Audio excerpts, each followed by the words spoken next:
kalahating kilo na natin. Haluin ng bagya.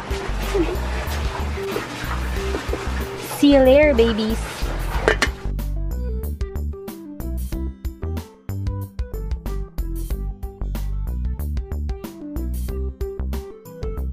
So, tapos na natin lutuin yung pearl at saka yung tea. Bibili lang ako ng yelo sa labas para mas refreshing yung drink natin. See ya!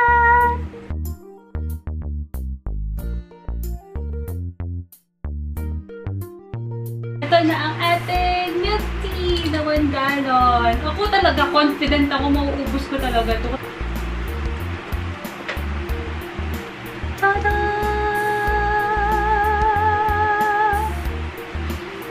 Milk tea! Balik ako. Butasan ko lang to, ha? Ito magiging companion ko for the day. Start na tayo! Ang oras ngayon is 1:10. Meron akong 12 hours para ubusin itong 1 gallon milk tea. But I think maubos ko siya ng mas maaga. Yun. So, start na! Fight!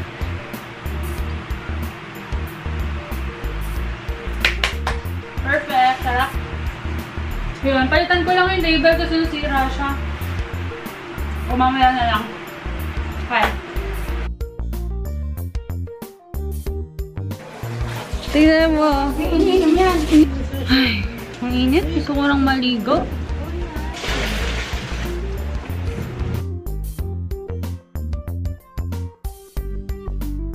ASMR. Buhatin mo nga ate, patingin nga. Ang ingay! Mag-ASMR ako eh!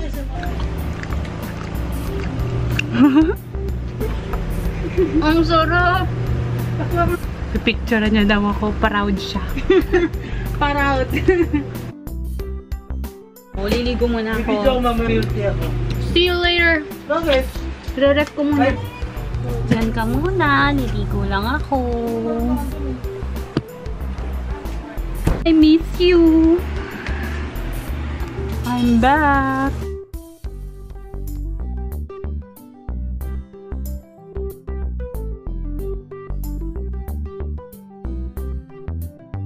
Hey ya! Tapos na tayo mag-makeup. Lalabas kasi tayo mamaya kaya tayo nag-makeup. Kampay! Ang init! Kalaligo ko lang! Diyos ko! Mamaya pala, papaturo ko magkilay kay Jeka. Bumili ako na to sa Maybelline, yung natural brown ng Define and Blend Brow Pen. Actually, hindi ako marunong magkilay. Pero sabi, ito daw madaling gamitin eh, lalo for beginners. Kuklitics na lang ako.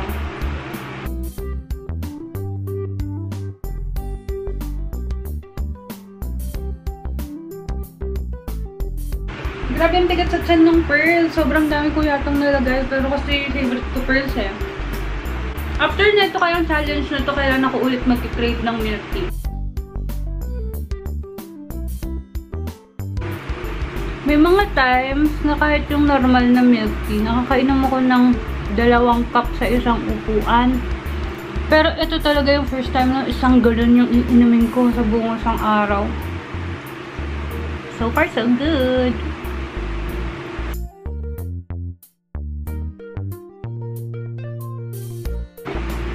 Pag natapos ko itong challenge na ito, magkakamasal yung ganito ko, kakanguya.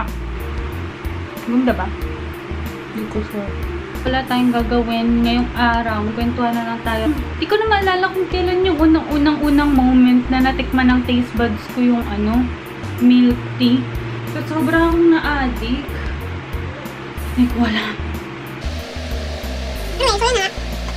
Basta hindi ko maalala kung kailan yun. Ang maalala ko lang, yung first time ko nag-inom ng milk tea, hindi ko kailan yung mini, basta parang store lang siya sa market. Pero sa alala ko lang, sabi ang bestseller daw is wintermelon. So, binili namin wintermelon. Dito lang binili namin share ng kapatid ko. Grace yan, para matikman lang namin yung first time kasi. Tapos, sobra! Pagtikim ko, masarap tayo siya kasi mamawis-mawis pa yung baso dahil sa lamig. Tapos pagtikim ko, kalas ng bigay line. Parang yung nakakatib na siya. Dahil yung nasa parang walang milk. Kaya di ko nagustuhan. Tumala na siguro parang 1 year or 2 years bago ko ulit nakatikim ng milk tea, bago ko siya binigyan ulit ng chance. Dito na natikman ko na yung house special ni Gongcha. Natikman ko yun, ayun, sobrang nagustuhan ko na yung milk tea, tapos dire-diretso na. Dati, parang nawala na yung hype ng milk tea, ano? Tapos na itong mga nakaraang araw, parang lagi kahit anong brand ng milk tea, mahaba yung pila. Kung ako nagpatayo ako milk tea, pangalan ka milk tea. Tapos yung mga customer, mga tawag ko, mga ka-milk tea, ganon. Anyway, parang medyo nagpapalpitate ako. Hindi ko alam kung dahil mainit o sa tsaa. Bago ako ma-addict sa milk tea, ang gusto ko talaga mga frap. Tapos parang masyado na ako nagpapalpitate, pahinga ako. Milk na yung lagi kong hinahanap. Kahit sa office, kunyari nagtitipid ako, tapos bigla may magsasalita na, gusto niya milk tea? Parang ako gusto ko kahit hindi ako yung naalok. Tapos minsan kahit kapag milk tea na ako ng morning, may nagyaya ng hapon, go lang ng go, ganun. Totoo yung meme na kaya hindi ka nakakaipon kasi dahil sa hilig mo sa samgyupsal o kaya sa milk tea. Minsan ganyan, no? Parang tinatawag ako. Parang maliw. Tinatawag ako, comes. Inimin mo na ako. Parang ganun. Nakakalasing yata to. Kuha akong tubig, chaser.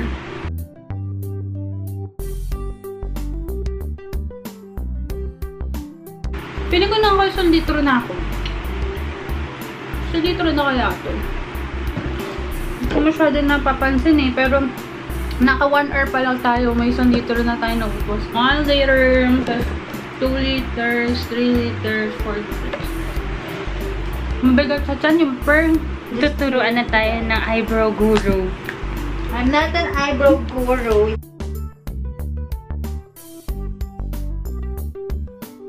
May kanta nga ko eh. Ano? At makakasama hanggang sa pagtanda. Lasing na ako. Grabe! Pakita mo nga. 1 hour. Sobrang addiction. Kanina nandito yan, oh. Kampay! Grabe. Anyway, tinuruan ako ni Jeka kung paano magkilay. Ganyan yung itsura niya. Sana magawa ko siya parate. Kasi sobrang namipis talaga yung kilay ko dito sa kanan. Para habang pinapahaba ko siya, eh, may artificial tayong kilay. Yun. So, kung mapapansin, medyo hinihingal ako. Parang pinapalpitate yata ako. Umainit lang talaga. Update lang. Magto 2 hours na tayo nang umiinom ng milk tea. Medyo nakakalahati ko na siya. So, para may ginagawa tayo habang inubos natin tong milk tea. Share ko sa inyo kung ano yung mga favorite items na nabili ko way back nung nagpunta kami sa Japan. Para at least kung pupunta kayo ng Japan, mabili nyo din siya. Okay. Start tayo sa dito sa parang sa Lopas. Yung pangalan niya is ano eh, Roihi Tsuboko. Ganito yung itsura niya. 156 patches siya. Ganito yung itsura niya. Parang pwede mo siyang ilagay sa likod or sa kahit ano na may mga muscle pains, ganyan. Sobrang init niya eh, kaya parang soothing talaga siya sa pakiramdam. Sa Don Quijote lang din. Itong Natural Aqua Gel. Yeah. Sobrang dami kong naging acne. Well, lagi naman ako nagbe-breakout. Itong acne pair. Pinapatong ko lang siya doon, tapos natutuyo na rin siya the next day. Kailangan ko ng moisturizer. Sabi nung girl na nag-assist sa akin, maganda daw to. Itong Shiseido na Aqua Label Special Gel Cream Moist. Manabili akong Shiseido na baby powder. Medicated powder siya. Ginagamit ko siya na pang set ng foundation. Ito sa pa, na nabili ko itong DHC na lip balm or lip cream. Tapos, bumili rin ako ng Biore na Aqua Rich Watery Essence na moisturizer. Sobrang okay na to as sunblock. Then, ang nakaka-amaze kasi sa Japan, yung mga station, may mga drugstore din. May nabili ako na highlighter from Canmake. Canmake ba ang pronunciation o Canmake? So, last product na nakuha ko dun sa Don Quijote, itong Heroin Make na mascara. 1,000 yen ko siya nakuha. So, 500 pesos. Excuse me. Ito siya. Ginamit ko siya ngayon.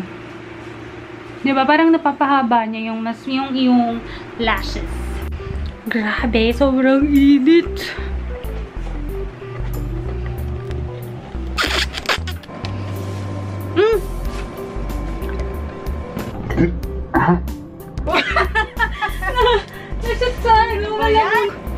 Tuloy muna natin. Ito pa isa sa mga favorite ko na nabili nung sa Japan. So, 6 months ago na yun, pero natipid ko kasi siya.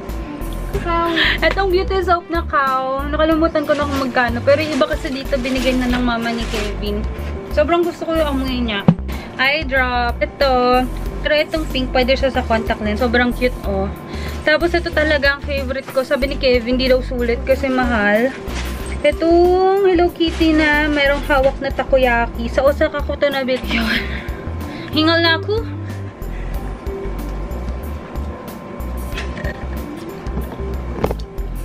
Parang nasa CR na ako. CR lang ako. Wow. Ngayon ay 3:11 in the afternoon. 2 hours and 1 minute na. Ito na yung nabawas natin. Siguro mga 1.5 liter. Or 2 liters? 2. You're my honey bun, sugar plum, ampi, ampi.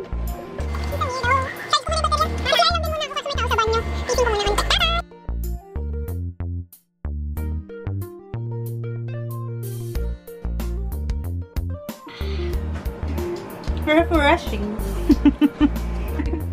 Parang ang babing ano. Ewan. Ang sarap. So, nahiram muna ako ng laptop kay Christian tsaka kay Monica. Mag-transfer lang muna ako ng ibang files habang minom tayo ng milk tea!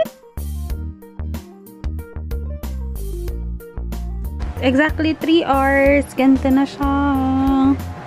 Ito, lagay muna natin sa ref para medyo lumamig. Anyway, so 4 hours na. Ito na siya. Medyo tinipid kong konti.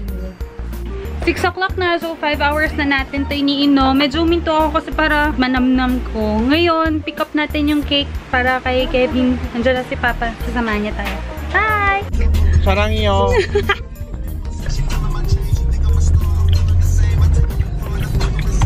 Ayan, ba't basa ka? Lagkit. Di ba ka nalaligo eh? Hindi ako nakapag-lip tint. Nagyayellow na yung ngipin ko dito sa tea. Pero sa bagay, di rin ako nag-toothbrush. Eh, kasi pag nag-toothbrush ako, mag-iba yung lasa eh. Mamaya na lang tayo mag-toothbrush. Pakita tanga. Isang litro, hindi ba mapapanis yan? Papa, it's not 1 liter. 1 gallon. Papanis sa tiyan na namin. Kaya ko basa na eh. Iyo kasi. The best Grab driver in the world. Pag nasakyan nyo siya, rating nyo 5.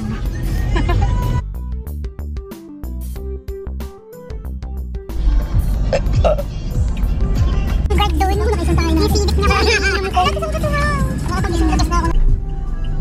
Grabe naman to, tingnan naman to. Ganda ng mga bahay. Sana oil.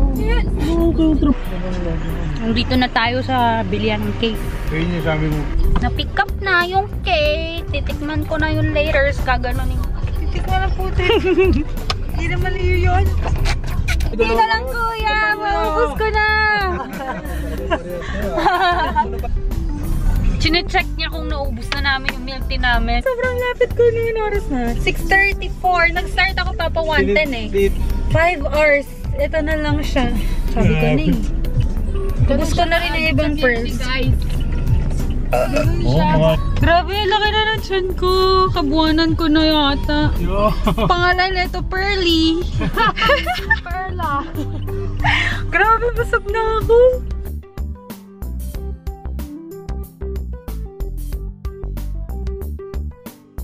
Dito kami sa McDo, bumibili sila. Wiwiwi lang ako.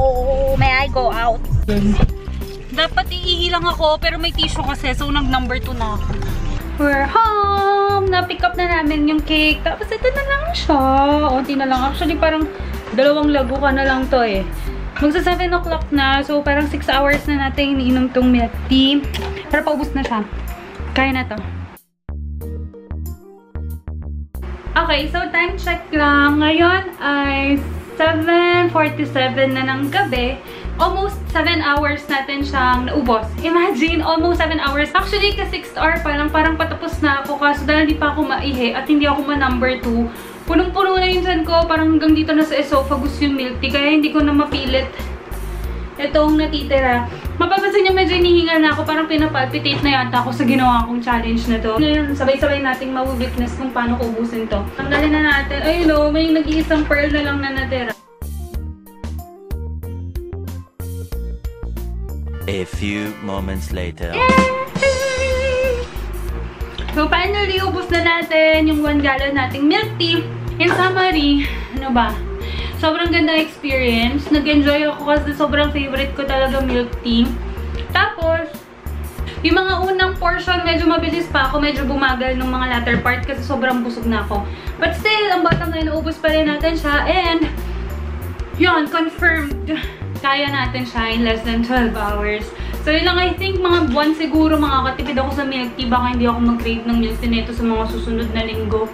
So, yun, hindi ko na mabilang. Hindi ko maalala kung ilang beses ako nag-burp. Hindi ko maalala kung ilang beses ako nag-CR2P and mag-number 2. Pero isa lang ang alam ko. Sobrang nag-enjoy ako sa challenge na to. And parang hindi siya challenge eh. Kasi gusto ko talaga siya. Sobrang busog and sobrang nag-enjoy ako sa video na to. I hope nagustuhan niyo itong video na to. And if you did, please click the thumbs up below and subscribe to my channel. Also, do not forget to click the notification bell below to get notified if I have new videos uploaded. That's it! Magkita-kita ulit tayo sa susunod na videos. Maraming salamat! Paalam! Bye-bye! Naubos ko. Wow, that's good. Proud ka ba? Yeah, I'm proud of you. Here's your award! Yay! Mission accomplished. Opo.